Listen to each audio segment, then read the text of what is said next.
اعوذ باللہ من الشیطان الرجیم، بسم اللہ الرحمن الرحیم، السلام علیکم۔ آج کا ٹاپک کافی انٹرسٹنگ ہے اور وہ ہے ویٹ لاس کے حوالے سے۔ ابھی ریسنٹلی ہمارا fat free for ever programme ہوا تھا، تو اس کے اندر کچھ لوگوں نے اس طرح کے سوال بھی پوچھے تھے، اور جن لوگوں نے نہیں بھی لیا تھا فیٹ فری فار ایور کا پروگرام، تو انہوں نے مجھ سے جنرلی جب ان کو پتہ چلا کہ ہوا ہے تو انہوں نے مجھ سے یہ سوال پوچھے کہ آیا چربی کھانے سے کیا آپ موٹے ہو سکتے ہیں، یا is eating fat one of the biggest reasons of getting fat? تو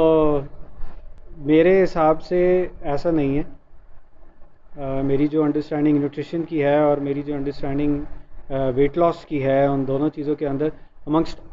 لاٹ آف ادر فیکٹرز جو کہ ہم نے فیٹ فری فار ایور پروگرام کے اندر ڈسکس کیے، تقریباً 4 گھنٹے کا پروگرام تھا، اس کے اندر بہت ایکسٹینسولی اس کے اوپر ساری بات ہوئی، اور الحمدللہ جو لوگ آلریڈی اس کے اوپر کام کر رہے تھے اور جنہوں نے فیٹ فری فار ایور کا پروگرام لیا، انہوں نے مہینے کے اندر الحمدللہ 4 سے 6 پاؤنڈ لوز بھی کیے۔ ابھی انہوں نے چونکہ اسٹارٹ لیا ہے، ابھی مہینہ ہی ہوا ہے اس بات کو، تو آئی ایم ہوپ فل کہ ان شاء اللہ تعالیٰ دل گو لانگ وے، اور صرف یہ نہیں، they be able to do understood کہ آپ نے ویٹ کو کنٹرول کس طریقے سے کرنا ہے۔ آپ بڑھانا چاہیں، آپ گھٹانا چاہیں، in both ways, in both cases آپ دونوں کام کر سکتے ہیں، اور اپنی مرضی سے جب آپ چاہیں آپ کر سکتے ہیں۔ تو کیپنگ دیٹ ان مائنڈ کہ بہت سارے فیکٹرز ہیں جو کہ اس میں پلے کرتے ہیں ویٹ لاس کے اندر، لیکن اسپیسیفکلی فیٹ کھانے سے کیا ہم موٹے ہوتے ہیں کہ نہیں ہوتے، اس کے اندر 2 مین چیزیں جن پہ آپ کو فوکس کرنے کی ضرورت ہے۔ ایک، کون سا فیٹ کھا رہے ہیں۔ اگر تو اینیمل سیچوریٹڈ فیٹ ہے تو نہیں، اس سے آپ موٹے نہیں ہوں گے۔ اگر تو آپ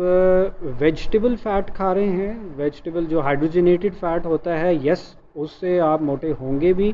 اور اس سے جب آپ موٹے ہو جائیں گے تو وہ فیٹ اتارنا آپ کے لیے بہت مشکل ہوگا، کیونکہ وہ سنتھیٹک فیٹ ہے۔ آپ اس کو اس طریقے سے لے لیں کہ وہ سنتھیٹک فیٹ ہے، it did not occur in the world naturally. تو اس کو مد نظر رکھتے ہوئے آپ ذہن میں رکھیں کہ وہ اس کو پروسیس کرنے کے لیے ہماری باڈی کے اندر جو کیمیکل پروسیسز ہیں وہ موجود نہیں ہیں، تو اس کو برن کرنا بہت مشکل کام ہے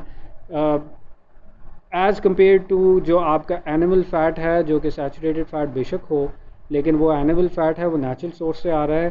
اور وہ آپ کی باڈی ایزیلی برن بھی کر لیتی ہے، ریپلیس بھی کر لیتی ہے، ڈسپلیس بھی کر لیتی ہے ٹیشوز سے، تو وہ اس کے لیے زیادہ ایزی ہوتا ہے۔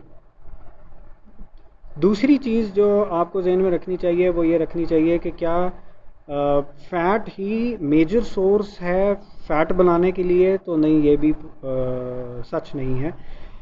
میجر سورس جو آپ کا فیٹ بنتا ہے وہ غلط ٹائمنگز پہ کھانا کھا کے اور carbohydrate, fine carbohydrate rich foods کھا کے بنتا ہے۔ if you're able to curtail fine carbohydrates and if you're able to routinize properly کہ آپ نے کس ٹائم پہ کیا کھانا ہے، اور آپ ایک ڈسپلنڈ طریقے سے کھانا کھا رہے ہیں، میلز لے رہے ہیں، اس کے اندر ایک ٹوٹکا جو ہم ہمیشہ بتاتے ہوتے ہیں وہ ساروں کو میں بتاتا ہوں، اور اس سے لوگوں کو بہت فائدہ بھی ہوتا ہے، بلکہ ریسنٹلی مجھے ایک صاحب نے یہ فیڈ بیک دیا، میں نے کہا بھی ہے کہ وہ یہ فیڈ بیک ریکارڈ کر کے کائنڈلی بھیج دیجیے گا تاکہ آپ جیسے لوگوں تک پہنچا سکیں ہم اس چیز کو۔ انہوں نے کہا کہ جی ڈاکٹر صاحب، ابھی ساری چیزیں تو میں نہیں اپلائی کر سکا، اتنا کچھ آپ لوگوں نے بتایا ہے، لیکن اس میں سے 1-2 چیزیں جو میں نے ابھی اپلائی کی ہیں انہی سے اتنا فرق پڑنا شروع ہو گیا، تو میں سوچتا ہوں کہ پتہ نہیں سارا کچھ اپلائی کر کے کتنا فرق پڑے گا۔ تو ان میں سے جو 2 چیزیں انہوں نے اپلائی کی، ان میں سے ایک یہ تھی کہ آپ نے اپنے میل کے ٹائمنگز جو ہیں ان کو سٹینڈرڈائز کر دیا۔ میل کے ٹائمنگز میں آپ نے مارننگ کا جو میل ہے، جو کہ بریکفسٹ ہے، وہ آپ نے سب سے ہیفٹی رکھا، سب سے بھاری رکھا، دوپہر کا کھانا اس سے ہلکا رکھا، رات کا کھانا جو ہے وہ سب سے ہلکا رکھا۔ یہ ایک روٹین انہوں نے بنا لی، اور ہارڈلی انہوں نے 3-4 ہفتے اس کو اپلائی کیا، اور دیکھا کہ جی ان کا وزن گرنا شروع ہو گیا۔ وزن گرنے کے ساتھ ساتھ وہ جو پیٹ کے اندر ایک عجیب ان ایزینس سی ہوتی تھی، جو وہ کہہ رہے تھے کہ ایک عجیب سی ہلچل رہتی ہوتی تھی ہر وقت، وہ ختم ہو گئی۔ بہت لائٹ فیل کرنا میں نے شروع کر دیا، اور انہوں نے اور کیا بات کی تھی، ایک اور انہوں نے بات کی تھی کہ میں بہت ایکٹیو فیل کرنا، انرجیٹک فیل کرنا شروع ہو گیا ہوں۔ دوسری چیز جو انہوں نے کی، انہوں نے فائن کاربوہائیڈریٹس جو ہیں وہ اپنی ڈائٹ کے اندر کم کرنا شروع کر دی۔ فائن کاربوہائیڈریٹ سے میری مراد ہے ریفائنڈ شوگر۔ ریفائنڈ سٹارچ یعنی کہ میدا، ریفائنڈ آپ رائس اگر لے رہے ہیں جیسا پالشڈ وائٹ رائس لے رہے ہیں،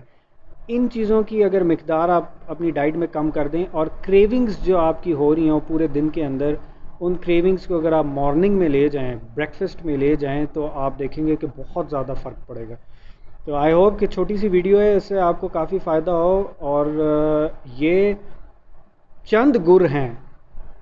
ویٹ ریڈکشن ٹیکنیکس میں۔ تو اگر آپ ان ٹوٹیلٹی چاہتے ہیں کہ جی آپ ایک ہی مرتبہ ونس اینڈ فار آل زندگی کے اندر امپاور ہو جائیں کہ آپ اپنی ویٹ لاس یا ویٹ گین جو ہے وہ آپ کے کنٹرول کے اندر آ جائے، تو آپ وہ فیٹ فری فار ایور پروگرام ضرور لیجیے گا۔ I hope this helps and I hope this video gets to those people who are in dire need of it. Thank you, السلام علیکم۔